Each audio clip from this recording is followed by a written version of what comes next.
Olá, amigos e amigas, mais uma vez, aqui estamos, eu e nosso amigo Durai de Chile, para conversar com vocês nesse nosso programa À Luz do Evangelho.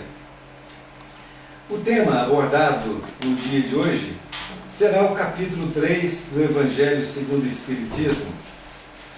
E esse tema, ele tem uma frase que é atribuída a Jesus, que é a seguinte frase: há muitas moradas na casa de meu Pai. Quando Jesus esteve junto aos seus discípulos, ele previa que a hora era chegada, que ele deveria deixá-los.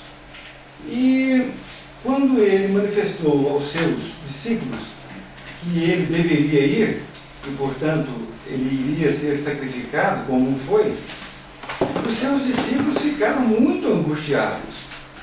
E tão angustiados que Jesus então falou a eles esta passagem evangélica, que eu peço permissão a vocês para ler ela pausadamente, para que nós possamos estudá-la de uma melhor forma.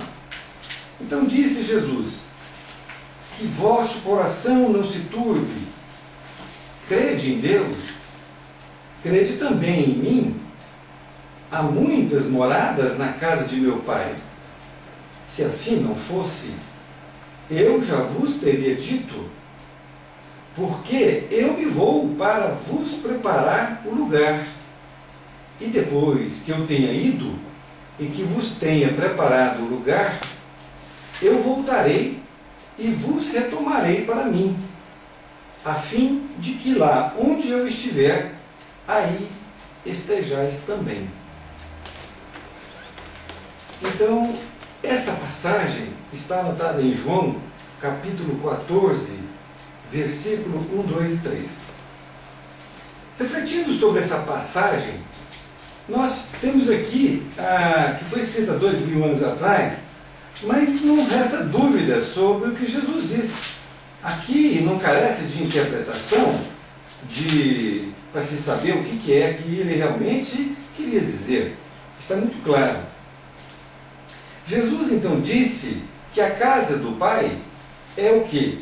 Todo o universo. Todos os planetas são as moradas que ele então referiu. Todas as moradas são então o quê?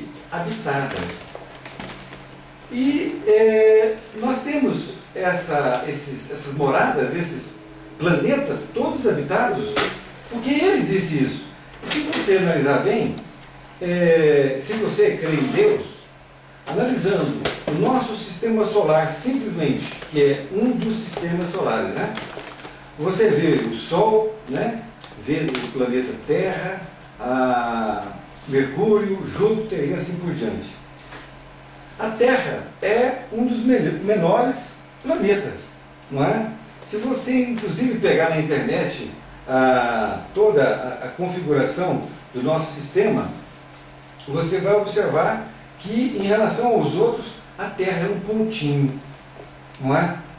Então seria muita pretensão do homem achar que aquilo, só aqui nós temos a vida, não é?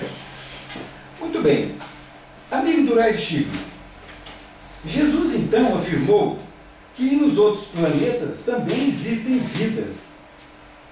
Mas os cientistas, tanto os americanos quanto os russos, que envolveram nas pesquisas planetárias, ainda não chegaram a conseguir encontrar vida igual à nossa nesses outros planetas. Né? Eles não conseguiram. Você acredita que eles vão encontrar vida nesses outros planetas, vida igual à nossa aqui, que nós aqui temos no nosso planeta? Nossa saudação a todos os internautas amigos. Essa sua pergunta nos leva diretamente a uma outra pergunta que Kardec fez aos espíritos na configuração da doutrina espírita. Ele perguntou a eles dizendo o seguinte: então, pelo visto, depois que passaram por tantas informações a respeito da vida de forma geral, Ele pergunta, então, é o Espiritismo que vai comprovar o que a ciência está revelando? Eles disseram, absolutamente não. O que vai acontecer é que a ciência é quem vai revelar aquilo que a doutrina espírita está dizendo como verdade. Vai revelar como verdade. Então a doutrina espírita sempre se antecipou à ciência. E cabe à ciência buscar, perquirir, investigar, sondar, para poder realmente trazer aos homens o que na verdade é o mundo e a humanidade. E nós temos visto isso em vários ângulos, e muitos outros mais existem, normalmente nos livros de André Luiz, Evolução em Dois Mundos, e Nosso Lar também, assuntos que eles revelavam e que muitos ficaram assustados, ou aqueles que se deram o trabalho de pesquisar, e que somente com o tempo foram chegando as ideias. A televisão era uma delas. Quando o Chico Xavier escreveu o livro escreveu o livro Nosso Lar, ele falou de um aparelho, né, que seria a televisão. Nós ainda não conhecíamos a televisão aqui, então já estava se antecipando, ela já existia lá. E assim em todos os sentidos. Então, na verdade, todos os mundos são habitados, como disse Jesus, e é uma realidade. Por que a ciência ainda não revelou? Porque ela ainda não se dedicou verdadeiramente a encontrar o tipo de vida, senão a vida igualzinha à nossa. E aí é que reside justamente o problema. Existe vida latente em todo o universo, não necessariamente, e nem preciso, que seja vida igual à nossa. Porque se cada planeta tem um seu referente em, digamos assim, no poder de atração, de imantação, é evidente que também para o perispírito terá que ser também uma roupagem semelhante. Nós todos somos um espírito, nós todos temos um perispírito que justamente protege o espírito, que é uma verdadeira capa de proteção. Porém, nós temos também o corpo físico, que vai ser sempre semelhante a um escafandro, de conformidade com o mundo em que nós vamos estar envolvidos, né? O planeta que nós vamos estar envolvidos. Então é muito difícil querer encontrar pessoas com um corpo de carne como o nosso, mas sempre encontrará um corpo, sem dúvida nenhuma. E o processo nosso evolutivo se faz à medida que esse corpo for se eterizando, que a gente for deixando de ser, a gente vai deixando de ser cada vez mais rústico no corpo, para ser cada vez um material mais etéreo. E aí então se fará a evolução. Nós estaremos indo a mundos evoluídos. Temos mundos evoluídos, muito mais do que nosso, e temos também mundos muito menos evoluídos que o nosso. Mas é justamente aí que é a beleza da vida. Aqueles que estão em mundos menos evoluídos jamais poderão ir a mundos superiores. Eu, por exemplo, não poderia ir ao mundo superior, porque não tenho ainda as condições para isso. Seriam as condições vibratórias, que só se farão, não através de mágica, mas de um estado de consciência.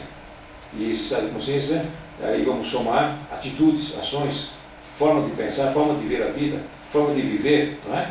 Então a visão é outra, para que a gente possa estar lá vendo as coisas de maneira diferente. E também aqueles que estão em mundos superiores, esses não. Esses podem realmente vir a um mundo inferior, a qualquer momento. Claro que ele não virá para passear, virá sempre em missão, sempre em trabalho de observação, de estudo, de análise, sempre se tentando fazer o possível para puxar, né, fazer força para que esse rameiro da evolução seja cada vez mais curto e mais suave para todos aqueles como nós que ainda nos encontramos na retaguarda.